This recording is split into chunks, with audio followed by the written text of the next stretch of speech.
Osman, umur 28 tahun, isteri baru seorang, anak ada 2. Alhamdulillah baru dapat 2 bulan lepas. Tuan-tuan dan puan-puan, mungkin dalam otak puan-puan terfikir, Mamat ni handsome juga, kena ke tidak?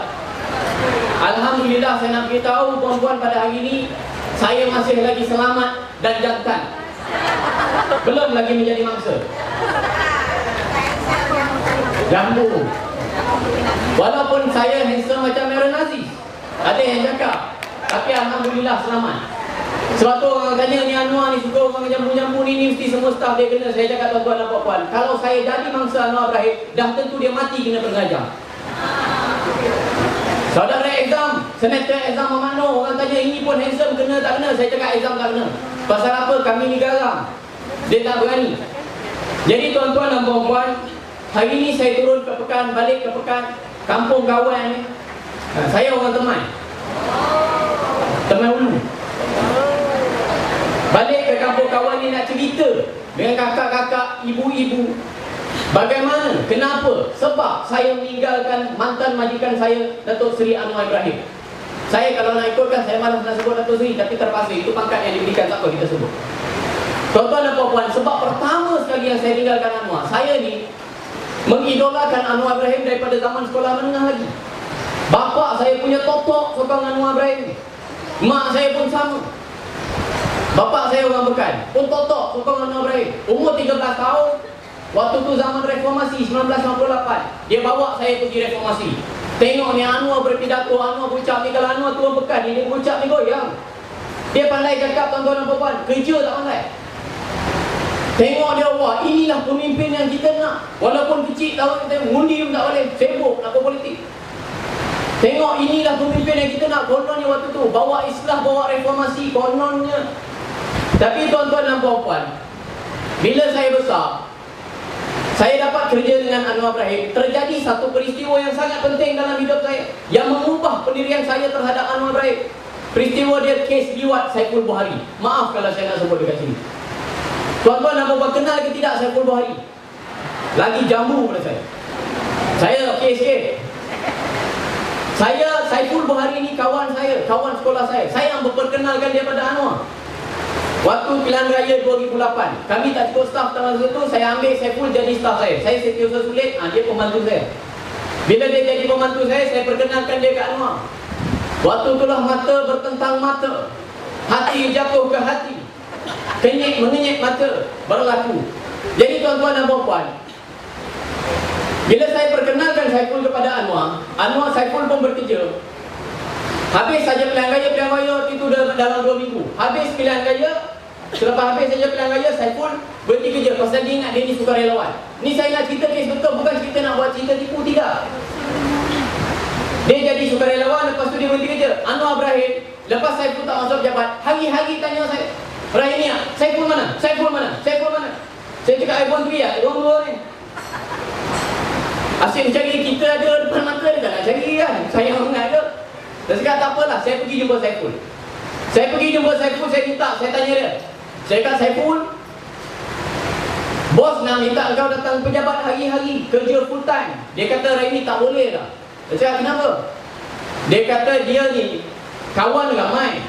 Banyak kawan dalam Barisan Nasional, ada kawan dalam BKR, yang kawan dalam BN pula kerja dengan orang besar. So dia cakap ada conflict of interest, takut orang cakap macam-macam. Jadi dia tak boleh kerja. Salah seorang kawan dia pegawai Datuk Najib masa itu. Masa Datuk Najib jadi Timbalan Perdana Menteri, waktu itu Datuk Najib masih TPM. Jadi dia kata dia tak boleh nak kerja. Saya pun beritahu Anwar. Anwar cakap, tak kisah, tak peduli dia kawan dengan siapa, panggil dia datang masuk. Saya cakap dengan siapa, okey, bos tak peduli kau masuk je. Jadi dia pun masuk. Waktu tu tuan-tuan dan puan-puan, kalau masih ingat lagi, ada projek 16 September. Dia nak jadi Perdana Menteri. Nak pujuk ahli parlimen bermagang 30 orang, masuk Parti Keadilan, masuk Pakatan Rakyat, nak tubuh kerajaan. Tapi malangnya projek tu gagal.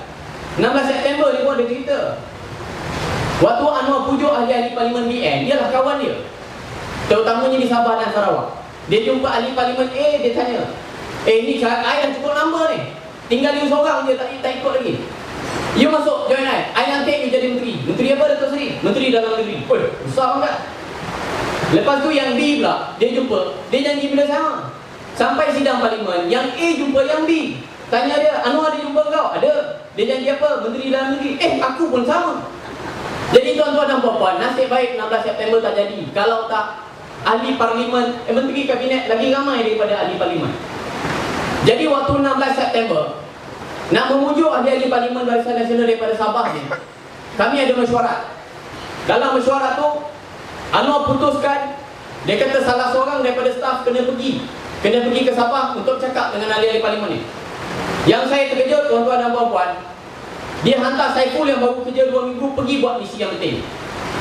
Kalau nak ikut logik akal, tak mungkin. Dah lah Saiful ni kata dia ada pula hubungan dengan parti lawan, tapi dia hantar juga. Tak apalah, itu keputusan bos, saya pun reda kan. Tak dapat pergi berjalan, tak apalah, duduk jabat urut. Jadi tuan-tuan dan puan-puan, bila Saiful pergi ke Sabah, hari yang sama Anwar pergi ke Hong Kong. Ini cerita betul. Anwar pergi Hong Kong, Saiful pergi ke Sabah. Balik daripada Sabah, Saiful belikan saya barang-barang free duty, bebas cukai. Saya tanya Saiful, kalau pergi Sabah ni tak boleh beli barang free duty. You kena pergi international flight, kena pergi luar negara baru boleh beli barang free duty ni. Dia cakap, betul, aku pergi luar negara. Pergi mana? Pergi Hong Kong jumpa Anwar. Buat apa? Dia kata adalah kerja sikit. Lepas tu mereka pun 2 orang balik, dan kami kerja macam biasa. Saya tuan-tuan dan puan-puan, memang hubungan yang saya nampak Anwar dengan Saiful begitu akrab. Tapi saya tak pernah terfikir apa-apa. Sebab saya anggap Anwar ni seorang pemimpin yang hebat. Mungkin dia simpati. Saiful ni, saya nak cerita dekat sini. Baru-baru ni ada ramai orang tanya saya, ni kes bapak dia ni apa cerita ni? Saya cakap bapak dia ni terus terang saya nak cakap, kalau ada media pun boleh. Bapak dia ni tak pernah peduli pun pasal dia. Mak dia dah meninggal, dia duduk berdua dengan adik-beradik dia. Tak pernah peduli pun pasal Saiful. Bila Saiful mula kerja dengan Anwar, barulah bapak dia tergigit. Orang yang mempunyai kepentingan peribadi yang sangat kuat, tak pernah peduli. Jadi mungkin Anwar Ibrahim ni dia simpati dekat Saiful pasal duduk seorang, tak ada mak, tak ada bapak, tak ada apa. Dia pun mungkin lebih akrab. Rupanya ada cerita lain, tuan-tuan dan puan-puan. Selepas beberapa bulan, satu petang Saiful datang jumpa saya. Dia kata, Rahimi, ada cerita aku nak cerita dengan kau. Saya cakap, apa cerita? Dia kata, ini cerita, kalau aku cakap dengan kau jangan tumbuk aku pula. Saya cakap, apa dia? Cakap. Dia kata, ayat pertama yang disebut waktu itu, tahun 1968. Dia kata tahun 1968 punya kes yang Tun Dr. Mahathir cakap pasal Anwar tu, betul rupanya. Saya cakap, apa saja dia cakap macam tu? Ini bos kita. Macam mana dia boleh cakap? Saya cakap, apa benda yang betul? Dia kata, ni yang belakang-belakang ni. Apa benda yang belakang? Main pintu belakang ni. Jadi tuan-tuan dan puan-puan, waktu itu saya terkejut. Macam mana dia boleh cakap macam tu? Saya tanya dia, kenapa dia cakap macam tu? Aku pun kena. Astaghfirullahaladzim. Saya tanya, kau kena apa? Kenalah, kena liwat. Ya Allah. Saya cakap, tuan-tuan dan puan-puan, saya bukan apa. Saiful waktu tu umur 23 tahun. Kalau dia nak menipu, dia tak main-main benda macam ni, tuan-tuan dan puan. Umur dia panjang lagi, masa depan dia panjang lagi. Ini anak-anak muda pun ada dekat sini, tahu. Umur 22, 23, buat apa nak menipu benda macam ni? Saya tengok muka dia, saya tahu dia cakap betul. Saya tanya dia, berapa kali kena? 14. Astaghfirullahaladzim. Macam mana kena? Dekat Hong Kong sekali dia cerita lah detail ini. Dia cakap apa?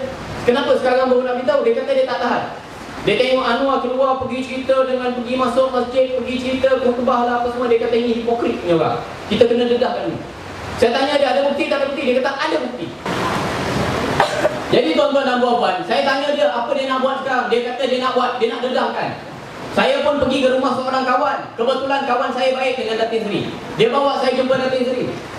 Saya jumpa Datin Seri, saya cerita dengan dia. Saiful kena liwat. Datin Seri dengan Datuk Najib mula-mula tak percaya, tuan-tuan dan puan-puan. Macam mana hari ini puak-puak pembangkang, puak-puak Pakatan Rakyat boleh kata ini konspirasi politik untuk jatuhkan dia. Kes Saiful ini konspirasi politik, Datuk Najib konspirasi politik, Datin Rosmah. Macam mana dia boleh kata?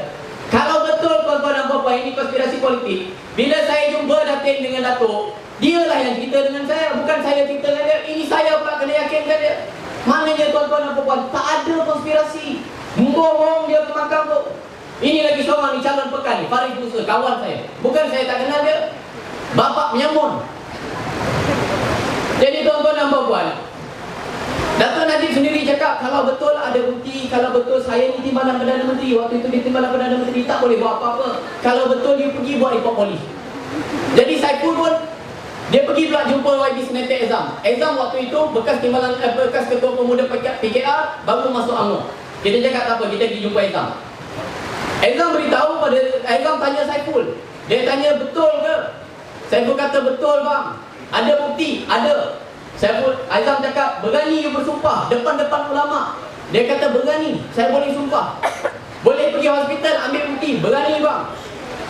Jadi Ezam kata tak apa, you pergi hospital, mana-mana hospital swasta, ambil, buat medical check up. Saiful pergi hospital Pusrawi. Mula-mula dia pergi hospital Pusrawi Kuala Lumpur, nak buat medical check up. Pusrawi kata, kami tak ada pakar untuk buat, jadi you kena pergi hospital Kuala Lumpur. Saiful pun pergi hospital Kuala Lumpur. Sampai hospital Kuala Lumpur, HKL kata, ini kes jenayah. Kalau you nak buat kami, nak turunkan pakar-pakar kami, you kena buat report polis. Jadi Saiful pun buat report polis. Buat saja report polis. Lepas tu pakar-pakar DNA semua terus turun. Datang RM20 apa semua cari bukti. Jumpa bukti. Malam tu tuan-tuan dan puan-puan, PKR tengah kecoh. Seluruh pimpinan PKR ada di Quality Hotel Shah Alam malam itu. Anwar telefon saya, Wan Azizah telefon saya, Nurul Izzah telefon saya, minta nak jumpa. Rahimi tolong datang Quality Hotel. Saya cakap saya tak mau jumpa Anwar, tak mau jumpa korang. Korang semua hipokrit, tak boleh pakai ni orang. Jadi saya balik ke rumah jumpa bapak saya. Bapak saya ni tok-tok dia Anwar ni. Tak boleh hilang. Sekarang dululah, sekarang dah okey. Bapak saya cakap, Rahimi, itu bos you. Baik dia pergi jumpa dia. Saya ikut cakap bapak saya pergi jumpa dia. Saya jumpa Anwar di Quality Hotel di Shah Alam, tingkat 27. Sampai Quality Hotel, saya dikepung oleh gangster-gangster dia, bawa naik jumpa Anwar. Tak boleh lagi pergi mana. Sampai saja jumpa Anwar, saya tengok muka Anwar. Kali pertama tuan-tuan dan puan-puan, saya tengok kononnya seorang pejuang, muka dia pucat besi. Tangan dia menggeletar. Salam saya pun menggeletar. Dia tarik saya masuk bilik. Nak bincang lah, bukan nak benda lain. Dia tarik saya masuk bilik.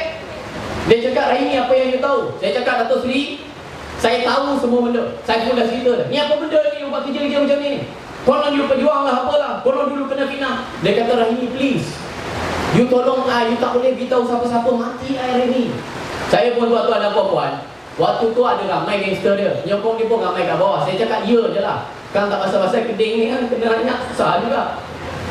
Dia pun panggil lawyer dia dua orang, Si Barasa dengan Latifah Koya. Panggil Si Barasa dengan Latifah Koya diarahkan buat satu akuan bersumpah untuk saya. Buat akuan bersumpah ni, dokumen yang kita tanda tangan, bawa pergi ke mahkamah boleh jadi bukti pokok. Dalam akuan bersumpah apa yang dia tulis? Lawyer Anwar tulis, bukan saya yang tulis. Dia cakap ini semua adalah kerja Datuk Najib dengan Datin Rosmah. Cukup. Nak fitnah Datuk Najib dengan Datin Rosmah. Dia kata tanda tangan sekarang. Saya cakap tak boleh, ini fitnah ni. Tak boleh, you tanda tangan. Kalau tak, you tak boleh balik. Saya tengok keliling ni ramai. Tanda tangan lah. Kan kena kerja tingkat 27, masalah tu. Saya pun tanda tangan. Lepas tu dia edit lagi, panggil lagi, pakar panggil lagi ni. Nak buat cerita ni, nak fitnah juga ni. Nak mengelakkan diri dia daripada. Lepas selama beberapa bulan lepas tu, kes mahkamah jalan. Karpasing telefon saya. Saya tak angkat. Kau telefon pula bapak saya. Telefon bapak saya, cakap minta Rahimi jumpa dia sebab nak panggil Rahimi pergi mahkamah jadi saksi. Anwar dah cakap, Rahimi pergi mahkamah sebut satu perkara saja. Datuk Najib dengan Datin Rosmah punya kerja, cukup. Lepas tu kalau Rahimi nak pergi UK ke, nak pergi US ke, dia tanggung. Dia tanggung saya nak pergi US dan UK. Nak bayar saya tuan-tuan dan puan-puan, nak fitnah orang. Saya tuan-tuan dan puan-puan, kerja fitnah-memfitnah ni dalam mahkamah pula tu. Nak fitnah pula pemimpin negara, bukan orang kecil-kecil anak. Saya tak boleh buat. Saya nekat. Saya cakap ini tak boleh jadi. Dia kata aku bersumpah yang saya sign mula-mula yang dulu masa dia paksa tu dah hilang. Sign balik lagi sekali. Saya cakap ini peluang. Saya pun buat keputusan, jumpa peguam saya sign satu lagi akuan bersumpah, lagi detail, berbelas muka surat, cerita A to Z apa yang jadi sebenarnya. Lepas tu saya buat report polis di Balai Polis Kelang, dan saya nak buat press conference. Apa yang nak buat, hantar 30 orang gangster dia nak pukul saya. Tak bagi saya cakap. Ini perangai dia tuan-tuan dan puan. Konon sebut kebebasan bersuara, konon sebut ini kebebasan media. Kita nak cakap dia tak bagi. Pasal apa? Pasal dia takut. Sebab itu tuan-tuan dan puan, ini antara sebab yang utama sekali saya tinggalkan Anwar. Sebab pertama sekali, sebab dulu kita ingat dia ni kena fitnah, kena pukul lah, kena apa. Kita kesian kat dia, kita berjuang untuk dia. Tuan-tuan bayangkan, sahabat-sahabat saya Masuk lokap, keluar lokap, masuk jail, keluar jail, tinggal anak bini nak berjuangkan si Firaun ni.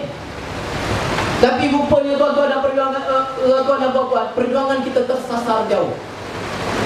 Jadi itu sebab pertama. Sebab kedua, tuan-tuan dan puan-puan, saya tengok, kalau kita fikir masa tahun 1998 ada beberapa pertuduhan terhadap Datuk Seri Anwar. Salah satunya liwat. Yang keduanya apa? Menjadi ejen dan baruan asing, baruan ejen Yahudi. Saya buka dokumen-dokumen saya yang masa saya kerja dengan Anwar. Saya tengok, kami di Amerika, kami ada syarikat. Nama syarikat Anwar Ibrahim Consulting Associate. Anwar Ibrahim bekas panduan, ada syarikat di Washington DC. Hebat tak hebat? 5 orang bekerja, warga negara asing. 5 orang bekerja, warga negara asing. Gaji 15-16 ribu US dollar sebulan. Belanja syarikat 2 juta US dollar. Saya tengok macam mana dia boleh dapat duit. Dan di belakang syarikat ini ada beberapa pertubuhan NGO Amerika. Nama dia National Endowment for Democracy, Foundation for the Future, Accountability, Frederick Naumann Foundation, Konrad Adenauer Foundation. Ini NGO asing yang bertugas untuk menyalurkan dana dan menyalurkan pelatihan kepada PKR. Ini agennya. Dan di belakang dia siapa? Belakang dia tokoh-tokoh Yahudi. Siapa dia? George Soros, penyangak mata wang yang bagi duit dekat PKR. Ini orang-orang PKR hantar duit tu. Duit George Soros tu. Yang orang lepas pasang dia makan Tom Yam duit George Soros. Siapa lagi? Paul Wolfowitz. Wolfowitz ni tuan-tuan dan puan-puan, kawan baik Anwar. Anwar sendiri pernah mengaku. Siapa dia Wolfowitz? Bekas setiausaha pertahanan Amerika Syarikat yang bertindak untuk menyerang Afghanistan dan Iraq. Ini kawan baik Anwar. Jadi tuan-tuan dan puan-puan, bila saya tengok Anwar betul ada hubungan dengan Amerika, Anwar betul ada hubungan dengan Yahudi. Kalau Anwar Ibrahim jadi Perdana Menteri, kalau tuan-tuan dan puan-puan pilih Anwar jadi Perdana Menteri, tergadai negara ni tuan-tuan dan puan-puan.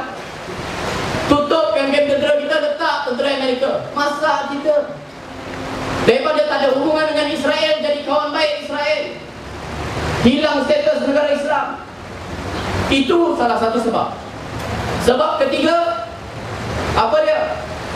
Ucapan Anwar di London School of Economics, sebuah universiti di London. Apa Anwar sebut? Ini Anwar sebut, kalau ada pimpinan-pimpinan PAS duduk bawah pokok, tu dengar baik-baik. Anwar sebut, dia menyokong pluralisme agama. Dia kata semua agama, baik Hindunya, baik Budanya, baik Kristiannya, menuju ke jalan yang satu, masuk surga. Anwar Ibrahim sebut tuan-tuan dan puan-puan dalam ucapan dia. Tengok balik dalam internet, ada lagi ucapan dia di London School of Economics. Macam mana kita nak sokong pemimpin macam ni? Dia kata semua agama sama. Lepas tu kita tengok isu kalimah Allah. Dia tak boleh nak bertahankan kalimah Allah. Kalimah Allah ni tuan-tuan dan puan-puan, isu besar. Ada orang kata ini isu kecil, tak ada apa. Isu besar tuan-tuan dan puan-puan. Saya mencari satu platform lain untuk berjuang. Saya tengok kepada kawan Parti Keadilan Rakyat, buat lagi mangkang dan negeri ini, tak nak masuk BN lagi, tengok PAS. Bila saya tengok PAS tuan-tuan dan puan-puan, sama juga. Tak boleh nak mempertahankan Islam, tak boleh pertahankan Melayu. Di Selangor, bila Datuk Hassan Ali, Profesor Datuk Dr. Hassan Ali, Esko Kerajaan Negeri Selangor daripada PAS, bergaduh dengan Ronnie Liu daripada DAP, PAS tendang Hassan Ali. Macam mana PAS kata nak mempertahankan Islam, pertahankan Melayu? Saya tengok PAS hilang arah tuju. Jadi tuan-tuan dan puan-puan, saya tak ada cara lain, dengan berat hati saya memandang kepada Datuk Seri Najib. Waktu itu Datuk Seri Najib baru jadi Perdana Menteri, baru angkat sumpah. Dia bertekad untuk melakukan transformasi, untuk melakukan perubahan dalam negara. Saya pun tengok, perlahan-lahan saya tengok, satu demi satu langkah Datuk Najib saya tengok. Tuan-tuan dan puan-puan, apa yang saya perhatikan selama 4 tahun, Datuk Najib betul-betul bawa transformasi dalam negara.